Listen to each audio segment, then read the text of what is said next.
Hello students, welcome. आज की video में जेईएमएन पीवाईक्यू में हम लोग sulphur estimation the base question लाए ऑर्गेनिक केमिस्ट्री का। यहाँ पे आ गया है 160 milligram organic compound gives 466 milligram of barium sulphate.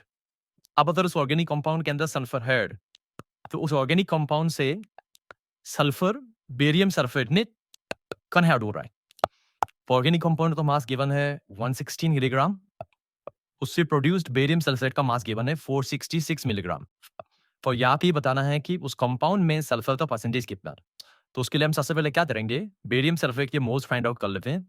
उसके लिए हमने फॉर्मूला लगा दिया, mass upon molar mass. Molar mass की भी बेरियम का 137 है, सल्फर का 32 है, 4 ऑक्सीजन है तो 64 हो गया। ये आ गया आपका 3, यहाँ पे 1 3 1 233। तो this will be divided by 233, यहाँ से 2 मिलीमोल आ गए। मिलीमोल इसलिए बोला गया टू दी मिलीग्राम में मास था। अब बच्चे बताइए, इस बेरियम सल्फेट में सल्फर का एटॉमिसिटी 1 है। इसका मतलब जितना बेरियम सल्फेट के मोल्स होंगे उतने ही मोल सल्फर के भी होंगे। तो ये दोनों के आपस में मोल इक्वल है तो हमारे पास सल्फर ही मोल आ गए।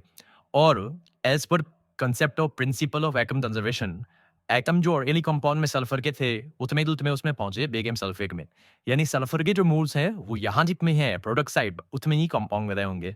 जिसका मतलब कंपाउंड में सल्फर के मोल आ गए 2 मिलीमोल और सल्फर भी 2 मिलीमोल्स हैं तो सल्फर का मास आ गया 2 इंटू 32 मिलीग्राम। अब percentage of sulphur find out कर लेते हैं। तो सल्फर का परसेंटेज फाइंड आउट करने के लिए हमने सल्फर का मास 64 न्यूमरेटर में और डिनोमिनेटर में 160 मिलीग्राम में दोनों इंटू 100। अब इसको आप 16 से कैंसिल कर लीजिए 4 टाइम्स और 10 टाइम्स, एक जीरो कैंसिल कर लीजिए 40% डालिए। इसका मतलब उस ऑर्गेनिक कंपाउंड में सल्फर का परसेंटेज 40 है। Thank you.